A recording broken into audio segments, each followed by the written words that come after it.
गुरमीत सिंह ने बुधवार को नई दिल्ली में प्रधानमंत्री नरेंद्र मोदी से शिष्टाचार भेंट की है। इस अवसर पर राज्यपाल ने प्रधानमंत्री को राजभवन, उत्तराखंड के डिजिटल और टेक्नोलॉजी पर आधारित नवाचारों का संकलन, गवर्नर्स डिजिटल हब और श्री गुरु ग्रंथ साहिब जी के आध्यात्मिक मार्गदर्शन पर आधारित AI संचालित चैटबॉट इटर्नल गुरु ब्रोशर्स भेंट किए हैं। साथ ही राज्यपाल ने प्रधानमंत्री के उत्तराखंड भ्रमण से प्रदेश के सांस्कृतिक, आध्यात्मिक और पर्यटन विकास को मिले नए आयाम के लिए भी उनका धन्यवाद दिया है।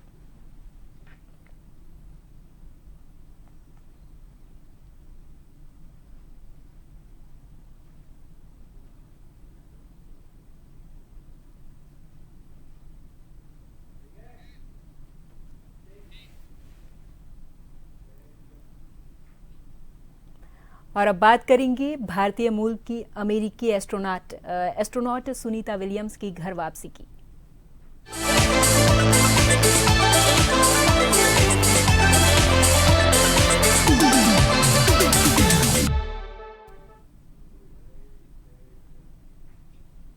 भारतीय मूल की अमेरिकी एस्ट्रोनॉट सुनीता विलियम्स और बुच विल्मोर 9 महीने 14 दिन के बाद पृथ्वी पर लौट आई हैं, जिसे लेकर सीएम पुष्कर सिंह धामी ने एक्स पर पोस्ट कर लिखा कि सुनीता विलियम्स का सफलतापूर्वक पृथ्वी पर लौटना उनकी धैर्य, साहस और आत्मविश्वास को परिलक्षित करता है। इस उपलब्धि पर हम सभी को गर्व है। उनकी ये सफलता विज्ञान और अंतरिक्ष अन्वेषण के क्षेत्र में एक नया कीर्तिमान है। भारतीय मूल की साहसी और बहादुर बेटी को बहुत बहुत शुभकामनाएं।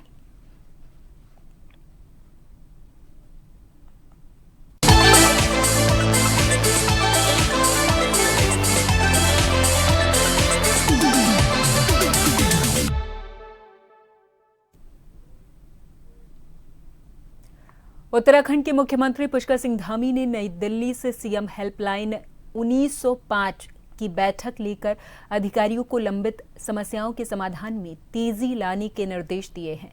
इस दौरान विभिन्न शिकायतकर्ताओं से बातचीत कर मुख्यमंत्री ने हेल्पलाइन में उनके द्वारा दर्ज शिकायतों पर हुई कार्रवाई की जानकारी ली है। सीएम ने जिलाधिकारियों को शिकायतों के समाधान में लापरवाही बरतने वाले अधिकारियों को कारण बताओ नोटिस जारी कर स्पष्टीकरण लेने और उन पर सख्त कार्रवाई के भी निर्देश दिए हैं। साथ ही भाजपा सरकार की 3 साल पूरे होने के अवसर पर जनपदों में विभिन्न बहुउद्देशीय शिविरों का आयोजन करने के निर्देश दिए हैं।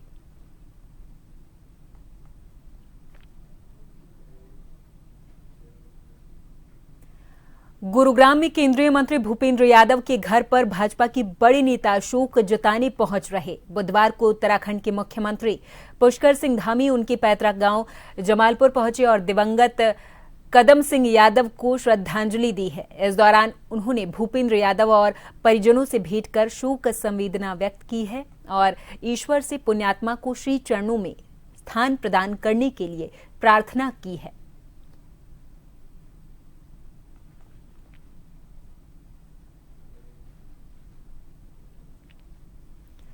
केंद्रीय कृषि मंत्री शिवराज सिंह चौहान की दोनों बेटी और पुत्र वधू का आशीर्वाद समारोह दिल्ली में आयोजित हुआ, जिसमें उत्तराखंड के मुख्यमंत्री पुष्कर सिंह धामी शामिल हुए, जहां उन्होंने नवविवाहित जोड़ों को बधाई दी है और परिवार की सुख समृद्धि और खुशहाली की कामना की है।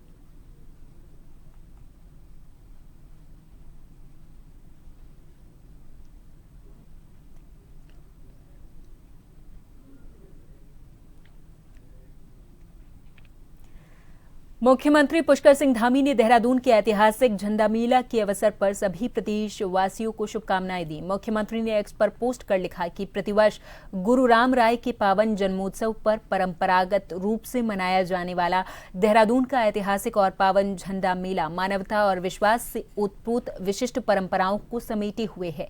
ये मेला श्रद्धा और आस्था का प्रतीक है। मुख्यमंत्री ने कहा कि ये मेला हमारी समृद्ध सांस्कृतिक विरासत का प्रतीक होने के साथ साथ आपसी प्रेम और सौहार्द का भी प्रतीक है।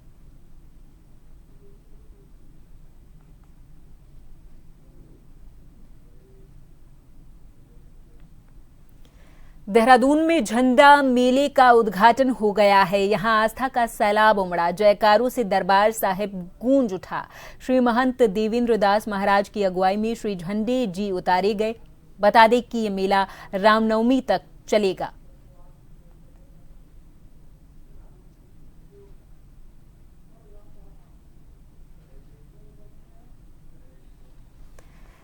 कैबिनेट मंत्री प्रेमचंद अग्रवाल के इस्तीफे के बाद मंत्रिमंडल विस्तार की चर्चा जोरों पर चल रही। वहीं ऐसे में अब कांग्रेस लगातार धामी सरकार पर हमलावर है, जबकि मुख्यमंत्री पुष्कर सिंह धामी के पास पहले से ही कई विभाग हैं। ऐसे में प्रेमचंद अग्रवाल के इस्तीफे के बाद उनके सभी विभाग मुख्यमंत्री पुष्कर सिंह धामी के विभागों में निहित हो गए हैं।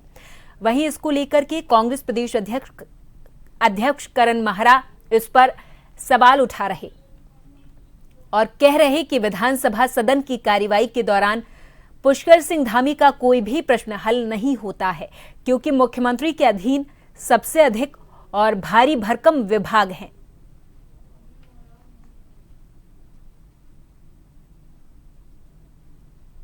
देखिए, मंत्रिमंडल का विस्तार तो काफी पहले हो जाना चाहिए था, क्योंकि जनता डिलीवरी चाहती है, चाहे वो विकास हो, चाहे वो रोजगार हो, चाहे वो उन्नति के मार्गों पे सरकार को आगे बढ़ के काम करना हो। और मंत्रियों के नहीं होने से कई किस्म के नुकसान हैं। एक तो एक ही आदमी के पास बहुत ज़्यादा विभाग हैं, और वो भी मुख्यमंत्री के पास विभाग हैं जिनके विभागों पे प्रश्न ही नहीं हो पाते, क्योंकि सोमवार का दिन मुख्यमंत्री के लिए नियत है, और सोमवार के दिन पहले तो विधानसभा बुलाई नहीं जाती, और अगर बुलाई भी जाती है तो उस दिन होती है जब कंडोलेंस होता है, प्रश्नकाल नहीं चलता।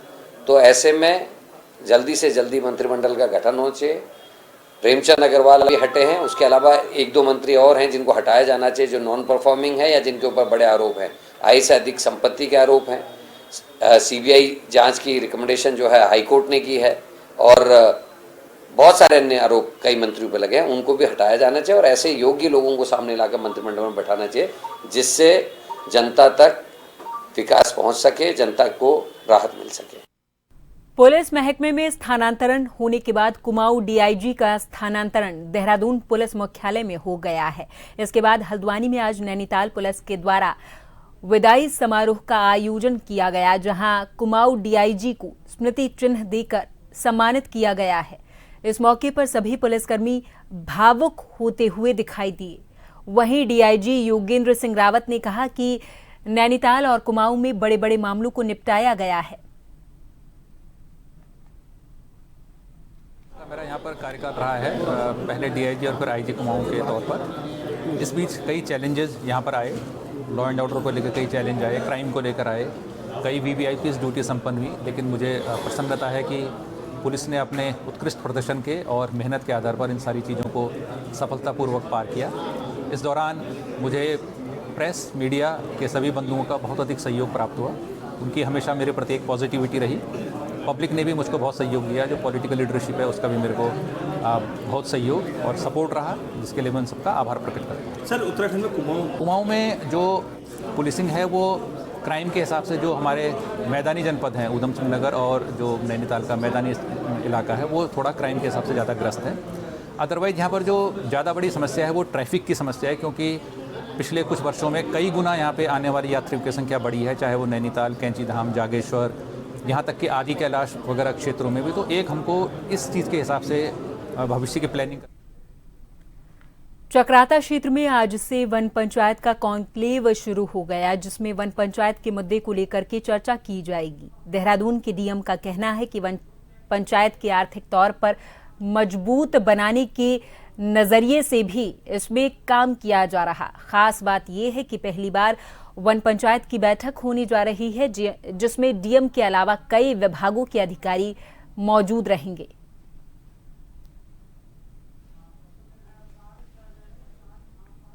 देखिए, वन पंचायतें एक डिसेंट्रलाइज्ड डेमोक्रेटिक फ्रेमवर्क का एक अहम अंग है, जो अभी तक सक्रिय नहीं हो पाया था हमारे ज़िले में। इनका पुनर्गठन करवाकर, निर्वाचन करवाकर हमने अपनी 200 वन पंचायतों को सक्रिय किया है, और ये वन अग्नि रोकथाम में इसलिए सक्सेसफुल होते हैं क्योंकि ये वहीं के लोकल्स होते हैं, और इनका जो होल्ड है अपने एरिया पे, उसकी फिजियोग्राफी पे, जोग्राफिकल कंडीशंस पे, इनसे बेहतर कोई नहीं जानता। तो इनको ट्रेन करना, सेंसिटाइज करना, एम्पावर करना और इनको वित्तीय संसाधन भी देना, ये जिला प्रशासन का दायित्व था। और यहाँ पर वक्त है एक छोटे से ब्रेक का, फौरन हाजिर होंगे कुछ और खबरों के साथ।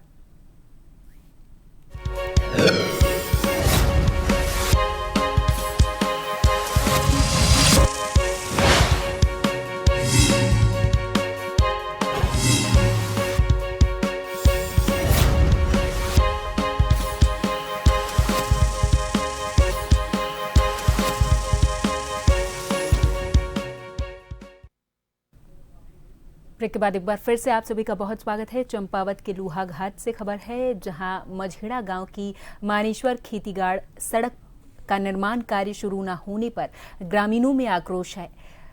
बुधवार को ग्राम प्रधान रमेश चंद्र पांडे के नेतृत्व में आक्रोशित ग्रामीण एसडीएम कार्यालय पहुंचे, जहां उन्होंने एसडीएम को मुख्यमंत्री के नाम एक ज्ञापन सौंपा है और जल्द ही सड़क निर्माण की मांग की है। इसके बाद ग्रामीणों ने लोक निर्माण विभाग के अधिशासी अभियंता हितेश कांडपाल से मुलाकात की है और अपनी समस्याएं बताई हैं। माननीय मुख्यमंत्री जी की घोषणा से ये रोड स्वीकृति हुई है, जिसमें वित्तीय स्वीकृति भी मिल चुकी है, लेकिन विभाग की इतनी लापरवाही है कि विभाग इस रोड को देख नहीं रहा, जबकि गांव में पलायन के लिए मुख्यमंत्री जी का और सरकार का, मोदी जी का काफ़ी बढ़ चढ़ के भाग दिया जा रहा है कि गांव पलायन न हो और गांव की ओर आदमी रुझान करे। उसके बावजूद भी विभाग सोया पड़ा हुआ है कई, और इसमें वन विभाग, राजस्व विभाग और लोक निर्माण विभाग लोहाघाट द्वारा पूर्व में 2 बार सर्वे हो चुकी है। बार की सर्वे बहुत पहले हो चुकी है, 2-3 बार की ज्वाइंट सर्वे भी करा चुके हैं। उसके बाद विभाग द्वारा लगातार हमको गुमराह किया जा रहा है कि इसका सर्वे दोबारा कराया जाए करके, क्योंकि गांव में कुछ ही लोग रह गए हैं, पलायन हो चुका है ज़्यादातर लोगों का, और गांव में बहुत कम लोग रह गए हैं। तो मेरा ये अनुरोध होगा कि शासन और प्रशासन से, माननीय मुख्यमंत्री जी की घोषणा भी हो चुकी है इस मैटर पर, कि इसका पैसा भी स्वीकृत हो चुका है और 2 बार सर्वे का टेंडर भी लग चुका है। उसके बाद भी विभाग द्वारा स्पष्ट जानकारी हम लोगों को नहीं दी जा रही है और बिना गाँव वालों को सूचना दिए ही चुपचाप गोपनीय तरीके से ये लोग सर्वे करवा रहे हैं। मेरा माननीय मुख्यमंत्री जी से अनुरोध होगा कि इस रोड को तत्काल बनाने की कृपा करें। उप जिलाधिकारी महोदया के डोईवाला के माजरी क्षेत्र में हरिद्वार नेशनल हाईवे पर सड़क हादसा हुआ है, जिसमें बुजुर्ग दंपति सहित एक महिला को गंभीर चोटें आई हैं, जिसके बाद गंभीर घायल महिला को निजी वाहन से अस्पताल में भर्ती करवा दिया गया। तो वहीं देर से मौके पर पहुंची एम्बुलेंस से बुजुर्ग दंपति को स्वास्थ्य केंद्र में भर्ती कराया गया है। इस दौरान स्थानीय लोगों ने यातायात के नियमों का पालन करने की सभी से अपील की है। एक 2 व्हीलर और ये एक्टिवा आप देख रहे हैं, यहाँ पे एक्टिवा खड़ी हुई है और शायद अगली गाड़ी ने 4 व्हीलर ने ब्रेक लगाए, जिसको बचाने के चक्कर में ये दोनों गाड़ियां आपस में भिड़ गई। एक ज्वालापुर से आ रहे थे, दूसरा शायद लोकल है कोई, और मतलब 3 बंदों को यहाँ इसमें काफी चोटें आई हैं। एक का पैर भी टूट गया अंकल का, जो स्कूटी चला रहे थे, और जो बाइक पे लड़की थी उसको भी काफी चोट लगी है और एम्बुलेंस की सहायता से आपके सामने उनको भेजा गया है हॉस्पिटल। रुड़की से अगली खबर, जहां पर सुनहरा स्थित बंद फैक्ट्री में भीषण आग लग जाने की वजह से हड़कंप मच गया था। दरअसल इंडस्ट्रियल एरिया में लगी आग से आसपास के कंपनी संचालकों में अफरा तफरी का माहौल हो गया था। आग की लपटें देखकर लोगों ने स्थानीय पुलिस को सूचना दी, जिसके बाद जानकारी में सामने आया है कि आग से लाखों का माल जलकर राख हो गया था। फायर ब्रिगेड की 3 गाड़ियों ने घंटों मशक्कत के बाद आग पर काबू पाया है।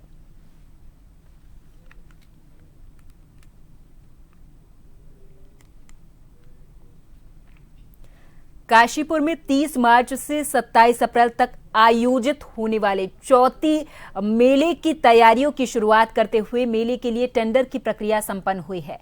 इस दौरान सभी ठेके कुल 3,67,44,403 रुपए के छूटे हैं, जबकि पिछले वर्ष टेंडर प्रक्रिया में 3,46,79,255 रुपए के टेंडर हुए थे। टेंडर प्रक्रिया पूरी होने के साथ ही मंदिर की रंगाई पुताई का काम आगामी दिनों में शुरू किया जाना है। मेला आयोजन के निर्णय से व्यापारियों में खुशी की लहर है। आज काशीपुर उपजिलाधिकारी कार्यालय में चौथी मेले के विभिन्न निविदाओं को खोला गया है।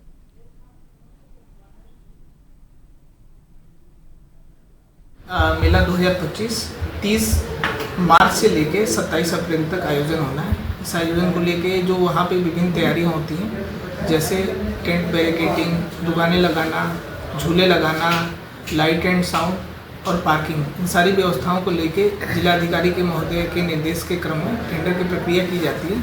आज टेंडर खोला गया है। टेंडर में जो दुकानों का टेंडर है वो 2 करोड़ 21 लाख में, वाहन पार्किंग का 14,80,000 में, विद्युत और साउंड का 21 लाख का, झूला तमाशा का 1 करोड़ 64 लाख के आसपास, और टेंट बैरिकेटिंग का चूँकि हमें 3 उसमें आवेदन नहीं मिले, इस वजह से उसका री टेंडर हम करा रहे हैं। और टोटल जो इस बार मेले से आय जो हो रही है वो 4 करोड़ 21 लाख के पास है। कुछ दिन पहले उत्तराखंड बाल आयोग की अध्यक्ष डॉक्टर गीता खन्ना को देहरादून के कुछ निजी स्कूलों के द्वारा एडमिशन से प्रवेश आवेदन पत्रों के शुल्क के रूप में अत्यधिक धनराशि वसूलने के मामले मिले थे, जिसके बाद उन्होंने शिक्षा विभाग के अधिकारियों को जांच कमेटी बनाकर उन स्कूलों के खिलाफ कार्रवाई करने के निर्देश दिए हैं। इस बात पर उत्तराखंड बाल आयोग की अध्यक्ष डॉक्टर गीता का कहना है कि ये बाल अधिकारों के खिलाफ है। स्कूल बच्चों के चयन के लिए लॉटरी सिस्टम का उपयोग कर सकते हैं। हाँ, देखिए, मेरे को ये खबर आई थी कि 3-3 हजार 5-5 हजार रुपए में फॉर्म बेचा जा रहा है। सो फॉर्म की आप एक प्रोसेसिंग फीस ले सकते हैं, प्रिंटिंग की एक फीस है, ऑफिस वालों के लिए है, बट 3,000-5,000 रुपीज, अब अगर आपके 500 फॉर्म बिक गए तो आपने तो उसे एक कमाई का जरिया बना लिया। और वो साथ में और अफसोस की बात ये थी कि उसे फॉर्म फी कह के नहीं लिया जा रहा था, उसे एग्जामिनेशन, एंट्रेंस एग्जामिनेशन फी कह के लिया जा रहा है, ऐसा मुझे संज्ञान में आया। जबकि हम बहुत क्लियरली पहले भी ये ऑर्डर निकाल चुके हैं कि छोटे बच्चों की आप एंट्रेंस एग्जाम नहीं ले सकते, ये हर तरह से नियमाविरुद्ध है। There can not be a exam, आप सिलेक्शन नहीं कर सकते। हल्द्वानी में मुख्य विकास अधिकारी अशोक पांडे ने प्रेस वार्ता करते हुए पंचायत क्षेत्र के सभी मतदाताओं से अपील करते हुए कहा कि आगामी 22 मार्च तक सभी ग्राम पंचायत में मतदाता सूची का अवलोकन किया जाना है, जिसके लिए सभी ग्राम पंचायत में मतदाता सूची रखी जा रही है। ऐसे में मतदाता अपनी सूची का अवलोकन करते हुए यदि कोई त्रुटि है या नाम छूट गया है तो उस नाम को मतदाता सूची में जुड़वा सकते हैं। मुख्य विकास अधिकारी अशोक पांडे ने बताया है कि ग्राम सभा की खुली बैठकों पर भी मतदाता सूची पढ़ाई जा रही है, जिससे कि यदि किसी व्यक्ति के नाम में कोई त्रुटि हो या कोई नाम छूट गया है, उन सभी को मतदाता सूची में जोड़ा जा सके। पंचायत इलेक्शन के दृष्टिगत रखते हुए प्रथम चरण हमारा शुरू हो गया, जिसमें निर्वाचन नामावलियां हमारे प्रगणकों द्वारा बनाई गई है। वर्तमान में 1 मार्च से लेकर 22 मार्च तक हमारी निर्वाचन नामावलियों का प्रदर्शन ग्राम पंचायतों में किया जा रहा है। तो समस्त जनता से अपील है कि इनका अवलोकन कर ले और कहीं भी उनको कोई त्रुटि लग रही है, उनका नाम नहीं जुड़ा है या नाम में कोई संशोधन करना है तो उसके लिए वो अप्लाई कर सकते हैं। उत्तराखंड हाईकोर्ट ने कालागढ़ डैम के पास वन सिंचाई विभाग की भूमि पर रह रहे सेवानिवृत्त कर्मचारियों के साथ ही करीब 213 परिवारों को हटाने के मामले में उत्तराखंड और उत्तर प्रदेश के अधिकारियों को अपना पक्ष प्रस्तुत करने के लिए कहा है।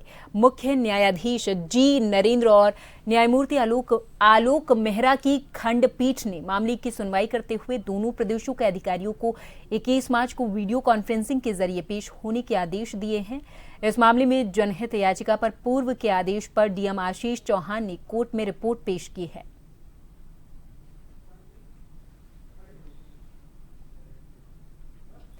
रामनगर में विश्व प्रसिद्ध कार्बेट नेशनल पार्क के पास स्थित एक ऐसी जल विद्युत परियोजना है जो न केवल उत्तराखंड बल्कि उत्तर प्रदेश के कई हिस्सों को रोशनी देती है। रामगंगा बांध जल विद्युत परियोजना से सरकार को हर साल करोड़ों का राजस्व मिलता है। बता दें कि कालागढ़ टाइगर रिजर्व के पास जहां से होकर बहती है रामगंगा नदी, इसी नदी पर स्थित है रामगंगा जल विद्युत परियोजना, जो उत्तराखंड और उत्तर प्रदेश के कई इलाकों को बिजली उपलब्ध करवाती है। खास बात यह है कि इस पावर प्लांट से सरकार को हर साल लगभग 20 से 30 करोड़ रुपए का राजस्व मिलता है।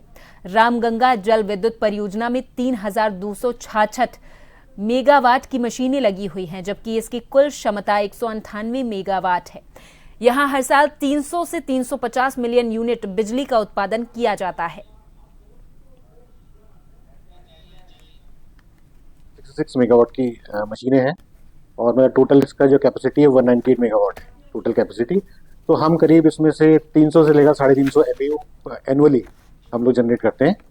तो करीब करीब हमारा जो रेवेन्यू है 25 से 30 करोड़ का रेवेन्यू यहाँ से जनरेट होता है करीब करीब। कहाँ सप्लाई होती है सर? ये सप्लाई हमारे 4 फीडर जाते हैं 132 kV के। 2 तो उत्तराखंड के हैं, 2 यूपी के हैं। जैसे आपका शेरकोट है, धामपुर है, और आपका अफजलगढ़ है एक, और आपका रामनगर फीडर जाता है। और चलते चलते एक बार फिर नजर हेडलाइंस पर।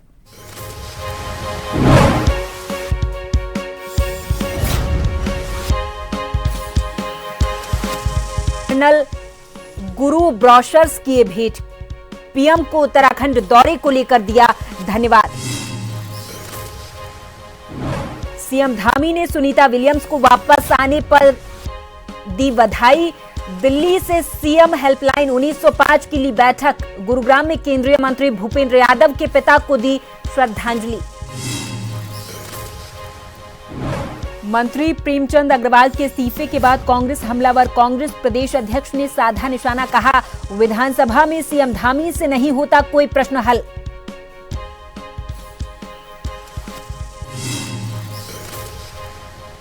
देहरादून के निजी स्कूलों में अतिरिक्त प्रवेश आवेदन शुल्क लेने का मामला, बाल आयोग की अध्यक्ष ने शिक्षा विभाग के अधिकारियों को दिए निर्देश, जांच कमेटी बनाकर करे कार्रवाई। और जोशीमठ में बस अड्डे की जगह पर कैंटीन बनाने का विरोध, पांडुकेश्वर गांव के ग्रामीणों ने किया प्रदर्शन, बीआरओ के खिलाफ बड़े आंदोलन की दी चेतावनी।